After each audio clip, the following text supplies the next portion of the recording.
Bali dun nga sa pupuntahan natin, maraming brand ang nag-release ng mga bagong motor. So guys, ito, yung KLE na 500 nila. So ito guys yung WN7 ng Honda. Bagong release ng MV Agusta. Limited edition pala siya. Ito, bagong labas ang CF Moto 1000 MTX. Yan, napakaganda tignan. Sobrang parang pinag-isipan talaga siya. 459 twin ng Italjet. Ito, parang 10R, no? Yun, Ninja 1000. Ito yung 10RR. Ito naman, panlaban sa Z1000. Ito, Street Fighter na V2 nila. Yung Zontes sa 703F. Mukhang premium na premium. Napakaganda. So, ito yung na-release nila na bago. Tapos, ito rin naman, yung Tiger na Sport 800. Ito yung bagong labas naman nila, yung NX500 na e-clutch na to. Ito, CB650R na naka-e-clutch. Kung mahilig ka talaga sa motor, talagang dapat pumunta ka talaga dito. Shoutout, Dubi Moto. Yan, oh. Dubi Moto! Shoutout!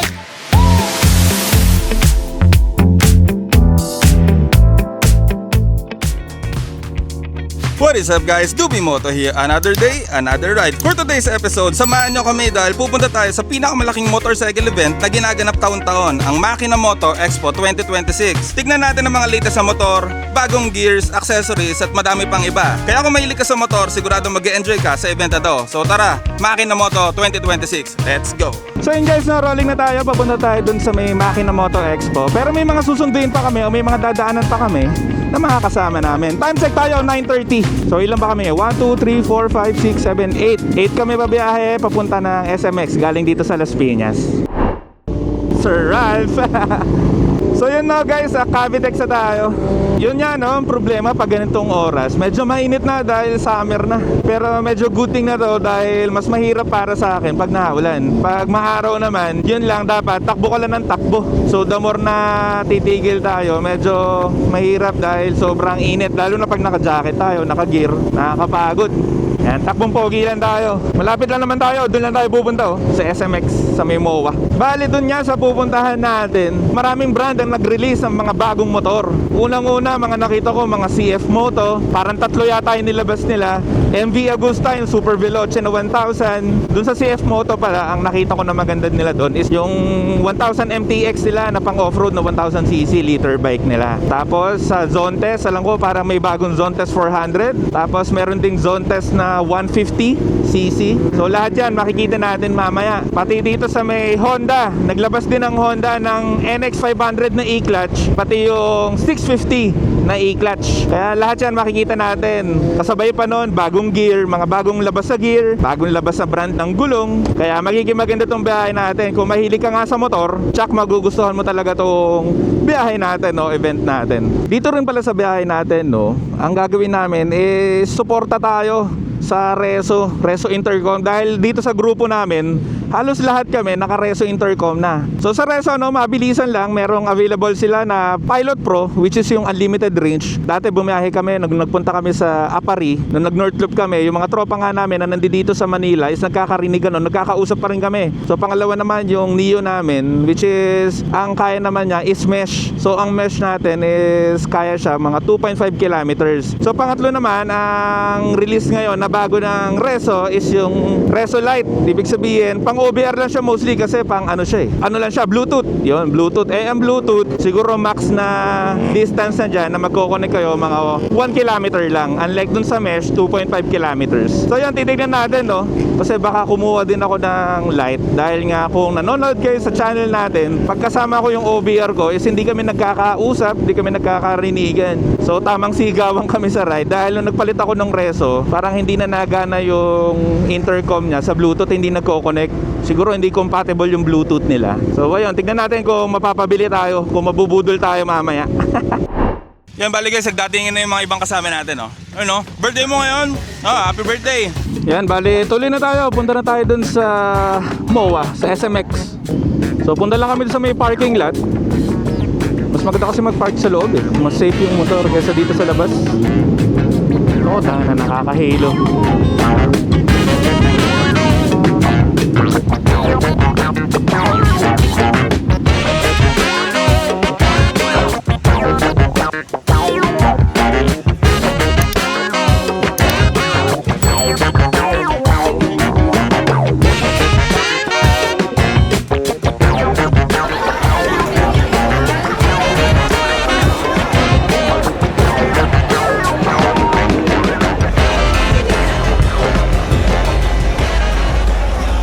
Mas magkano? 150?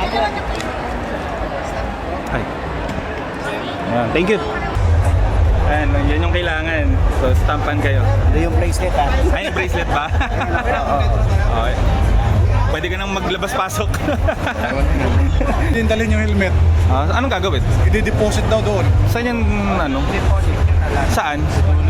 Ano yun? Lagay ng mga gamit yun. Saan yun?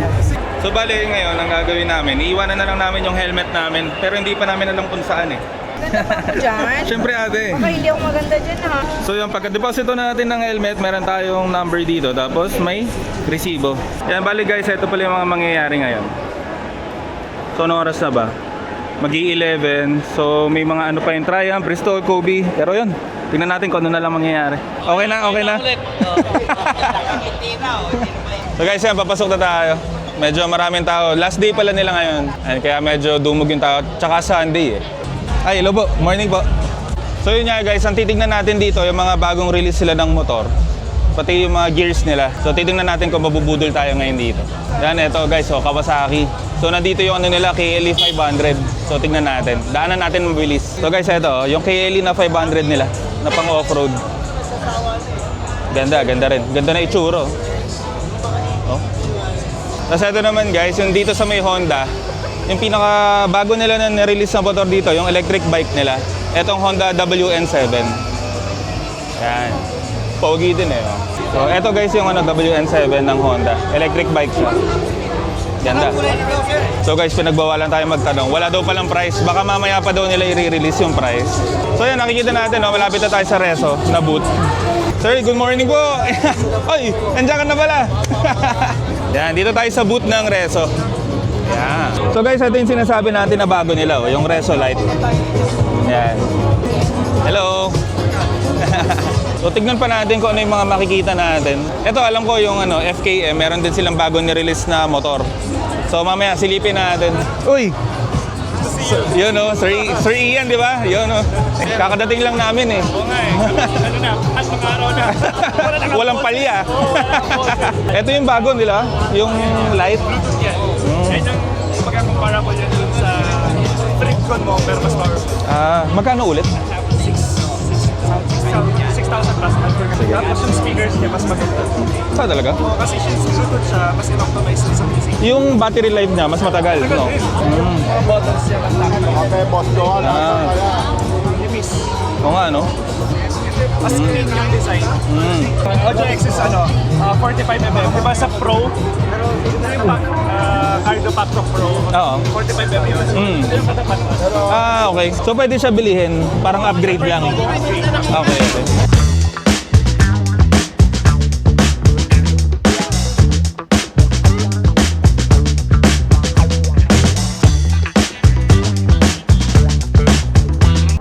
Ayan guys, so dito tayo sa may Royal Enfield sa Himalayan. And dati ito yung tinitignan natin bago tayo mag Honda XADV. Itong Himalayan. Single cylinder lang oh. So medyo tipid siya. Yan, marami tayong motor ng mga makikita dito. Ito, may jet ski pa nga dito sa Kawasaki. So tamang ikot lang muna tayo. Ito guys, nakita natin dito yung bagong release ng MV Agusta. Yung Super Veloce na liter bike nila. So tara, lapitan natin. Super Veloce na 1000. AGO, limited edition pala siya. Ganda oh. So may mga carbon siya na winglet. Tapos ito may carbon din dito. Naka all-ins na rin. Na rear suspension. Tapos yung pipe niya is naka-Acra na. Yan o, naka-Acra na. Ganda. Tapos yung stock na gulong niya, Super Corsa. Kaya panalo. Ganda. Eto guys, dito naman tayo sa may CF Moto. Etong CF Moto, napakadami nilang nirelease sa bike ngayon. So bali alam ko parang tatlo yata yung bike na na-release sila ngayon. Isa doon yung 1000cc nila na MT-1000. So eto guys yung MT-1000 MX. Parang pang nila off-road. So lapitan natin. Yan ang pogi din eh. 1000 MTX. So syempre naka naka off-road tire siya. Ayan, ganda. So ito yung specs niya, 946cc pala siya. Tapos ang seat height niya, merong 830mm. Tapos meron din 870mm. So medyo mataas na yung 870. Hindi ko alam kung adjustable lang yung upuan niya. Pero hindi ko alam or kung ibang variant yon. So sa mga nagbabalak dyan mag-offroad, ito bagong labas ang CF Moto 1000 MTX. Tapos syempre dito naman, makikita natin dito, 675 SRR. Yan, ang ganda rin. Yan, tamang nag-iikot-ikot lang muna tayo dito. Medyo maraming tao ngayon. Pero feeling ko mas dadami pa mamaya eh. Kasi maaga pa. Time check tayo, no? 11 o'clock. Yan, ito meron dito sa Kimco naman tayo. Ito, yung Kimco na exciting BS. Medyo tingkayat po, no? Ano po height nyo? 5'8" si Bossing. Yan. Pero naka-center stand naman siya. Yan, ito yata yung bagong colorway nila ng 400 na exciting. So may halo siya na parang gray tapos may orange din siya. So solid. Tapos dito naman guys is makikita natin dito sa Italjet meron silang bagong release dito. So lapitan din natin. Yan, ito guys yung bagong release dito na ng Italjet. Etong Dragster 459 Twin. Solid, ang ganda oh. Parang bis na siya. Hindi natin alam kung stock ba tong pipe niya na Akrapovic din. Tapos sa gulong niya naka Pirelli na siya. Tapos naka Öhlins na rin yung rear suspension niya which is parang kakaiba oh. Ganda, ang ganda. Tapos mga winglet niya sobrang ganda ng design. Yan, napakaganda tignan. Sobrang parang pinag-isipan talaga siya. 459 Twin ng Italjet. So sa winglet pala, makikita nyo na carbon na siya. Yan, ganda. And si Sir yata yung CEO, siya yata nag-design ng Italjet. Hindi ko alam kung sino. So ito yung 459. Meron dito 700 naman. So medyo mas malaking engine displacement na ito. Pero halos magka-same lang sila ng seat height. So kasama na dito, meron na siyang steering damper. Tapos yung suspension na rin. Sa kabila is naka Öhlins. Hindi ko lang kung tawag sa suspension na to. Hindi natin nasa-search pa yung mga specs na ito eh. Tapos meron din naman dito, Dragster na 300. Naka Öhlins din siya. Harap at likod. Ganda, solid. Yan guys, andito naman tayo ngayon sa may Vogue. Ito, nakikita natin yung parang multistrada nila, yung itsura. Harapan parang multistrada. Tapos ang engine displacement na is 525. Guwapo din oh. May mga design pa siya ng carbon tip and yung muffler guard niya naka-carbon din. Ayan, ganda rin ng ng upuan niya. So yung pillion seat niya medyo maangas, medyo malapad. Hindi ko alam kung na siya, kung hindi pa yata siya naka-quick shift. Yan, dito pa rin tayo, nakikita natin dito merong 660 pala. 660 na sport nila. Parang yung sa CF motor rin na yung SR nila. Pogi din So bali guys, ang nangyayari hindi ko alam kung ano yung lalapitan ko. Buta nalulula ako, ang daming ganda tignan. Panalo. Ito pala, XADV. Pero ang neto, yung boot nila is shad. Yan. So parang na siya, package siya. Meron siyang top box, tapos may side pannier na rin siya. Tapos dito rin, meron silang soft na bag. Yan, bracket. Ito yung hinahanap natin na bracket. Kasi parang ayoko tanggalin yung gento natin. Dahil yung grab bar. Kasi parang ang ganda na ng design ng stock eh. So pag pinalitan is parang ganito siya. Parang tubular siya. Pero maganda dahil makapaglagay ng mga side pannier. Pogi rin ng shad na top box. Parang minimalist lang naman siya tignan. Tapos hard plastic din siya.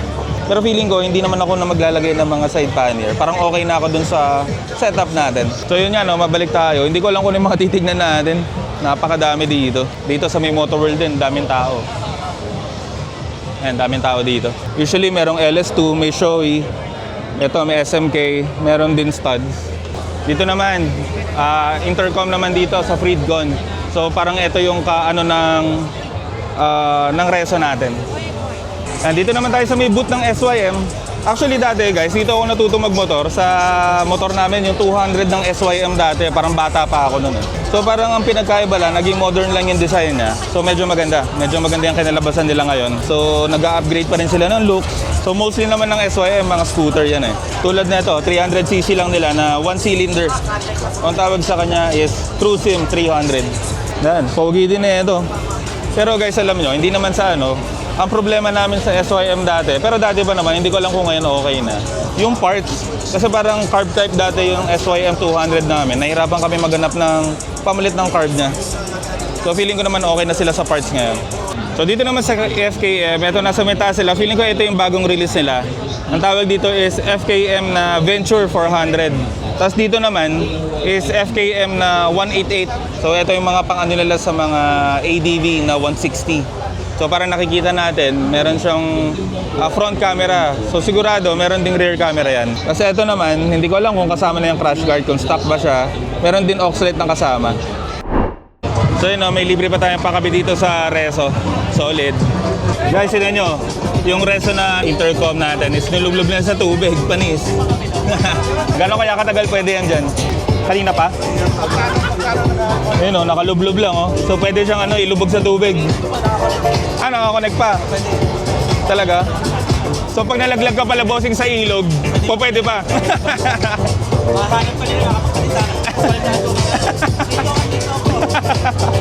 Lupit oh. Ito guys, may nakita tayo dito. KB4. Hindi ko alam kung ano yung specs na ito. Pero napaka-pogi oh. Itsura pa lang, yung harap niya parang retro. Yan, pogi. Mga carbon na rin. Talagang uso na guys ngayon. Yung mga carbon winglet. And meron siyang ano dito, intake. Bimota. Naka Olins din. So halos lahat ng mga nakikita natin dito ng mga superbike, no? Naka Olins na. Tapos mga carbon siya. Tapos ang stock nito is Super Corsa din. And dito naman, KB998. So harapan niya, shocks niya is Showa, Brembo yung harapan, Brembo rin yung likod. Yun know, lapad. Para siyang ano, yung 10R ng Kawasaki. Pero parang mas malapad yata ng konti ito. Tapos ito naman yung ano niya, cockpit niya. Pogi. So yun yan, naka-carbon pa rin siya. Pati dito, carbon. Pati yung rear na fender niya, carbon din. Siyempre, naka-quick shift din. Ito, parang ano, 10R no? Ganda. Ano yan? 10RR po yung engine. Ah, okay. Kaya naman pala pati itsura eh. Oh. Yung isa naman, Ninja 1000 naman po yung engine. Ah, yun, Ninja 1000. Ito yung 10RR. Ito po yung 10RR. Ganda, no? Tapos stock na rin yung, ano niya, yung pipe niya na akra na rin. Pero may, alam ko sir, may kasama yan. Ay hindi, yung isa pala. Ayun, may kasama pa yun eh, na pipe. Ah, okay. Stock exhaust na yan, pero may kasama Ah, okay. Ganda. Kaya parang unang tingin natin guys, parang ano kagad siya, 10R. Dahil yung makina niya is, yun nga, 10RR nga daw. Ang pangalan niya is KB998 Rimini.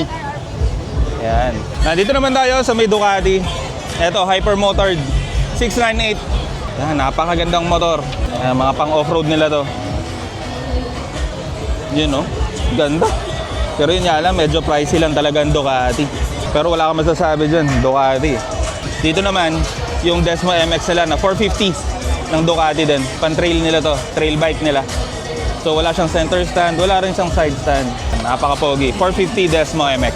Siyempre, hindi rin mawawala guys, Ducati na V4... Nakilala kita. Kaya ba? Anong height mo, pre? 5'2". 5'2". Then naka... Ano ba? Then naka-stand pa eh. Bababa pa yan. Kaya yan. Ito naman, panlaban sa ano, Z1000. Itong Street Fighter na V2 nila. Pogi oh. Tapos ginawa pa nilang ganito, tinaas pa nila. Ganda tignan. Napakalaki ng radiator. Yan, parang unang tingin mo sa kanya is para makikita mo yung sa Honda naman na 1000cc din. Yung Hornet yata yun. Pogi nito. Street Fighter V2. Siyempre, ito naman guys, dito naman sa Ducati is yung panigali na V2 nila. V2S nila. Napakagwapo. Siyempre, all-in sulit. Tapos harapan niya is Brembo. Tapos ito naman yung cockpit niya. Pati yung pagkapula talaga ng pintura ng Ducati, sobrang mapapansin mo. Kahit sa kalsada, alam mo Ducati kaagad. No? Katabi naman nito is itong panigali na V4. V4R. Yan, napakaganda ng winglet. Ay, solid. Carbon, syempre. Carbon winglet, carbon na front fender. Winglet niya, extended hanggang dito. Tapos, cockpit naman niya, ito. Tapos, ang nakalagay sa kanya is SCX. Solid eh. Hindi ko alam kung 190 o 200 to.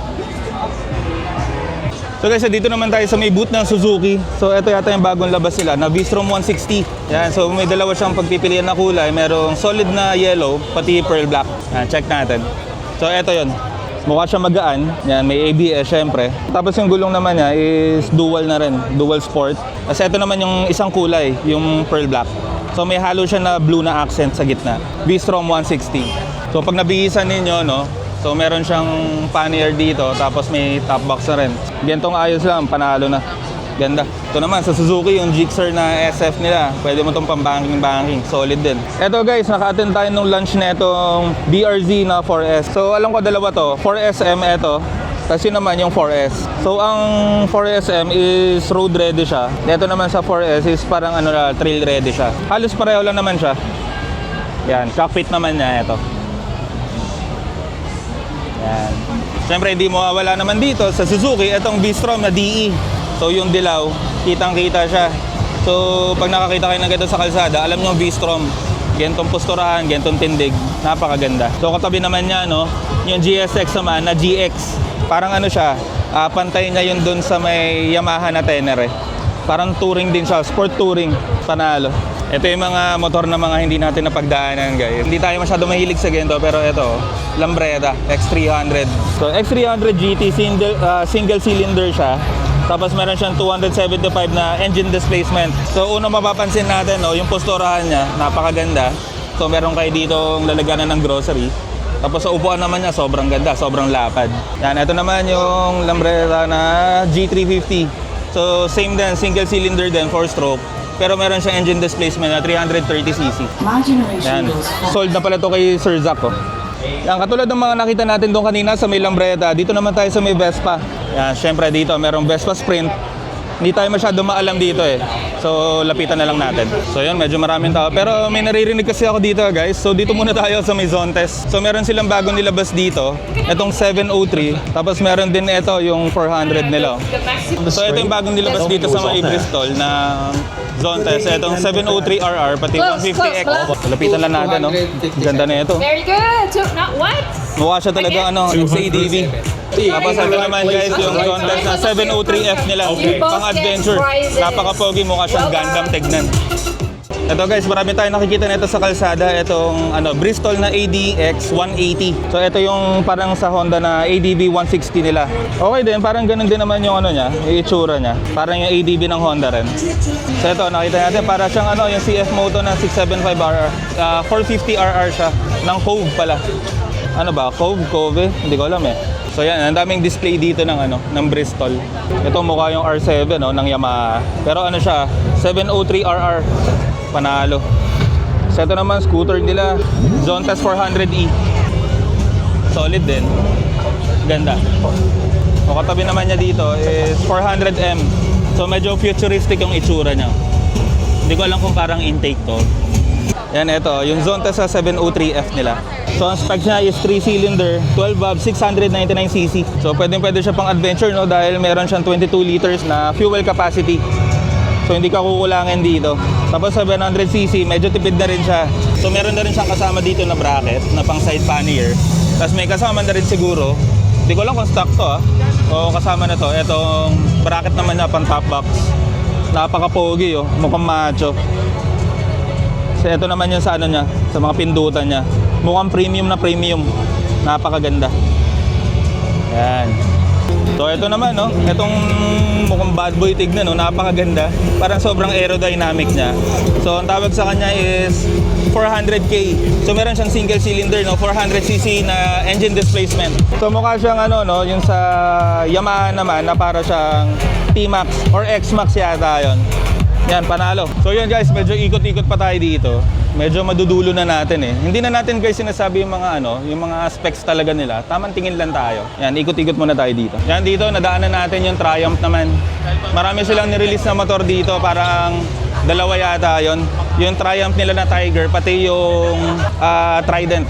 So hanapin natin kung nasan yan. Yan, ito yung bagong release nila na na Triumph na Trident. Solid, ang ganda ng kulay. Medyo dark red siya. Parang may pagka-maroon siya ng konti. So, Triumph na 800. Trident. So, ito naman, guys, yung cockpit niya. So, ito yung na-release nila na bago. Tapos, ito rin naman, yung Tiger na Sport 800 na pang touring nila. So, ang ganda. Meron na rin side panel, may top box na rin. Sa kulay niya, may pagka-matte yung pagka-blue niya. Front shocks niya is gumagamit siya ng Showa. Ikutan natin. So, dito naman, hindi ko alam kung quick shifter na siya. Ito. Tapos, ito naman yung cockpit niya. Yan. Yan, nagaganda ng mga bagong release ngayon ng halos lahat naman maganda. Ngayon 2026, daming release. Ito, may mga speed twin dito na 1200.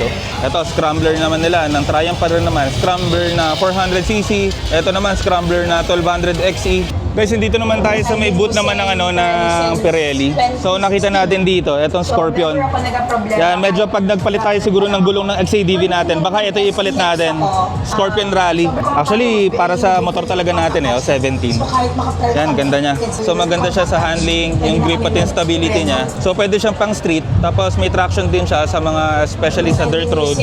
Tapos sa asphalt din, stable siya. Ang ganda.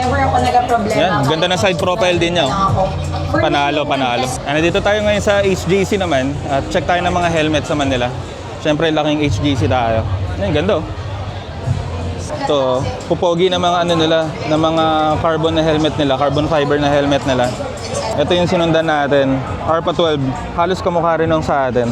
Yan, nag-iba lang siya dito sa may chin banda. Kaya yun oh, guys, kung mahilig ka talaga sa motor, talagang dapat pumunta ka talaga dito sa Moto Expo, lalo na dito sa Makina Moto. Kasi sobrang dami mo makikitang unang-una motor, tapos pangalawa naman mga gears, tapos yung mga kasama doon yung mga intercom. Yan, syempre kompleto dito ng mga gears nila. Yan, daanan lang muna natin lahat. Dito naman may nadaanan tayo, no? Morbidelli. Eto, meron silang Morbidelli dito na 502X, pang off-road and adventure. Mukhang solid. Parang ganito yung mga nauusong bike ngayon dahil usually lahat ng mga nagmamotor ngayon gusto ng mga adventure na eh. Ay, ganda rin ang gulong na ito. So siguro sa tingin natin, no, parang mga ano to. Ay, hindi pala, no? 1000cc pala na ito. 1002 VX. Ito. So yun pala yung 502. So ito, liter bike pala nila to. Tingnan natin kung ilang cylinder. 2-cylinder na liter bike. Tapos yun nga, no, naka-Scorpion Rally siya. Ganda tignan, no? Yan, balak natin kung mapupudpud na yung gulong nga natin. Ito yung papalit natin. Unang-una, napakaganda ng design niya. Tapos side profile niya, sobrang ganda. Siyempre, tiwala rin tayo. Stable nga daw sa daan, off-road. So yun. Ito naman yung 502 nila. So same din, naka-Scorpion Rally. Feeling ko kasi ito talaga yung mga magagandang gulong pagdating sa mga pang-adventure. Yan, T502X. Yan, so parang ano nila to, ito yung sa 450 MT nila. Ito naman, LFC 700. Wala stick, ang ganda ng ano niya, ng intake. Hindi ko lang kung intake na yan. Ang baba niya, lapad ng upuan. Grabe yung gulong. Kung usapang malapad, ito malapad. Hindi ko lang kung anong size ng gulong eh, check natin. Hindi ko makita kung anong size pero napakalapad. Tingnan nyo guys yung kamay ko. Kulang eh, oh. Dalawang dangkal ko. Ganda. So guys, ito, meron din dito yung Honda XADV. Parang sa atin, pero bihis siya. Yan, ito yung pang Honda na ano nila, side pannier. Tapos may top box din siya. Tapos parang iba rin yata yung upuan niya. Yan, ganda. Tapos ito, parang bala ko rin itong bilihin eh. Oh. Parang side deflector niya. Para hindi masyado tumatama yung hangin sa katawan. So syempre, hindi mawawala din dito sa Honda Africa Twin. Yan, bihis na rin siya. Meron siyang top box, meron siyang side pannier na rin, kompleto. So yun, meron din ditong Goldwing. Tapos syempre, nandiyan dyan yung Fireblade, hindi mga mawawala yan. Ayan, ito yung bagong labas naman nila, yung NX500 na e-clutch na to. So siyempre, 471 na cc ng engine displacement, dami nyo rin pwedeng bilhin ng accessories. Oh. Ayan, medyo matipid sa gas dahil ngayon nga, 500cc lang siya. Tapos medyo iwas ka na rin sa kapaguran dahil nga naka e-clutch na siya. Ano, ito yung side profile ng NX500. Ito naman yung cockpit niya. Ayan. Ito, CB650R na naka-e-clutch. Tapos ito naman yung cockpit niya. Yan, ganda. Same as usual pa rin. Ganda. So upuan niya, ang ganda ng pillion seat. Ganda rin ng driver seat. Panalo. So siguro guys, mag-iikot-ikot lang tayo dito. Yan, nandito tayo ulit sa may booth ng Reso. So pag-iisipan ko kung bibili ako ng Reso na light para doon naman sa UBR natin. So tingnan natin. Time check tayo.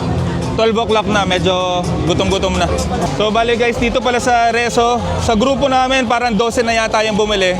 So parang almost lahat na kami naka-Reso ngayon. So maganda, may mga bumili ng mga Pilot Pro, tapos meron din bumili ng mga Neo lang. So yun nga, nasabi naman natin kanina yung pinagkaiba ng Neo Pilot, tapos yung Light. So bali tatlo yung pagpipilian ninyo. Sobrang ganda ng Reso guys. Siyempre support tayo sa Reso. Ang liit sa'yo tignan.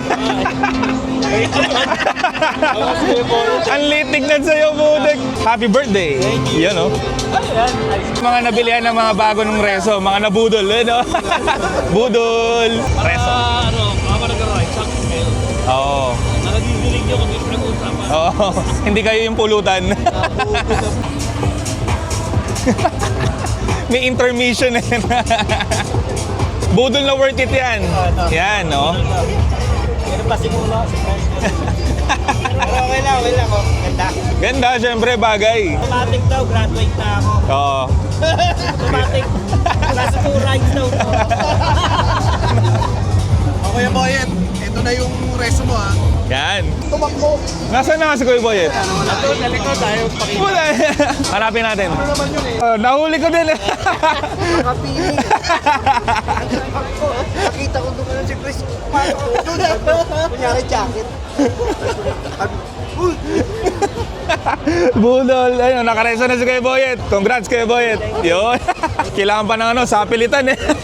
Nakita tayo nagsusukot ng helmet doon, oh. tingnan natin. Hoy, huli! Ang ginagawa mo dyan. Bilang ko, misis ko. Pakabitan mo na rin ang reso. So ngayon, no, nakita natin, no, meron dito tumitingin ako na huli. Huli. Zone test, no, for 100G. So test for 100G.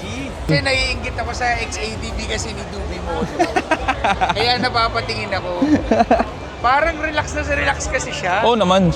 Lalo na ito, dalawang stepboard niya, oh. Yan. Kung tumayo, pwede nang tumayo dito, di ba? Oo naman. Adventure na rin siya, eh. Ito, bro. Yawn. So ngayon guys, kuha tayo ng Resolite para sa OBR natin. Yan. Pinakabago natin. Ito nga Sir Julius, explain mo nga sa Sir Julius. Siya yung pinakabago natin na entry level ng Reso. So, kung ano yung nararamdaman nyo sa features ng Reso Pro and Neo, meron din siya. Ang difference lang, hindi siya magde-dismount. So, flip-on siya. Kahit yung speakers, same na same din. Pero medyo mas high-tech siya ngayon kasi mas bago yung firmware niya. Okay. So, pagka nag-reso ka sa kanya, iba na yung voice. Parang British na. Oo talaga? Yung kay Pilot Pro and Neo kasi parang American. Okay. Ito Briton, mas social, kahit Okay. mas mura. Okay. Clip-on and adhesive. Si Sir Julius pa yung nag-a-assist sa atin. Siyempre naman. Yan, so bali ngayon guys, tinatry pa lang ni Sir Julius yung bibiliin natin na na Resolite. Yan. Sige, kunin ko na yan. Love you, bro. Yun, thank you. Yeah. So yun guys, no, shoutout sa Reso. Yan, binigyan pa tayo ng 20% discount. Yun. Sir, nakita natin, no, nagka-camping tayo. Si Idol Pobreng Manlalakbay. Out, Dolby Moto, Oo. camping, moto, Yun. tumatangay ka rin. Oh, syempre naman. Dolby Moto, shout out! Ingat ka lang, Oh, yun, thank you. Yan, Sir Julius, thank you. Thank you Yan. po, Lobo family. Love you Si guys. Sir Julius pa yung nag-assist sa atin, yun, no? Let's Let's go. Nice meeting you po. Shout out, Dubi Moto. Yan, no? Thank you, sir, ha? Sana kasing bilis tayo, sir, pero kasing bilis ko lang kumain, eh. Yun, may mabibenta na ako kay Boss Toyo. Thank you, sir, thank you. So guys, ayun, napaalis na kami dito sa event. So yun nga, nakakuha tayo ng Resolite. Nabigyan pa tayo ng magandang discount ni Sir Julius. So ngayon, paalis na kami. Hanap muna siguro kami ng kainan. Tapos after kumain, siguro uwian na rin. Yan guys, paalis na tayo dito sa may SMX, sa may MOA. So ayun, biyahin pa uwi na tayo, no? Time check tayo, 2:30 na ng hapon. So parang mga nagstay kami doon, mga 3 o 4 na oras yata. So yan, no, ang budol na nangyari sa atin is sa Reso. Pero hindi naman siya talagang budol kasi kailangan natin siya para sa OBR natin. Kasi pagbabiyahe kami, kung napapanood niyo yung mga moto camping namin o yung mga simpleng biyahe namin, is hindi ko siya nakakausap eh. So ngayon, nakakausap ko na siya, at the same time, marirecord natin yung boses niya. Kaya mas magiging masaya pagkasama na natin yung OBR natin. Bale yun nga, no, guys, sa nakita nyo naman, so nakapag-attend tayo ng day 3 ng Moto Expo ng 2026. Hindi ko alam kung ano yung titignan ko sa sobrang daming motor, sobrang daming gears, sa gulong, sa accessories, sa lahat, kumpleto eh. Sana nag-enjoy din kayo, no? Tapos guys, sa mga bago lang dyan sa channel natin, lagi natin sinasabi yan, sa mga bago sa channel natin, huwag nyo mo nakalimutan mag-like. Comment ka na rin kung ano yung mga nakita mo motor na maganda doon. At huwag mo nakalimutan, no, mag-subscribe para naman updated ka sa lahat ng trip natin. So yun lang, no, dito ko natatapusin. Dubi Moto out. Actually kakain pa kami pero di ko na kayo sasama. So yun lang, Dubi Moto out. Let's go.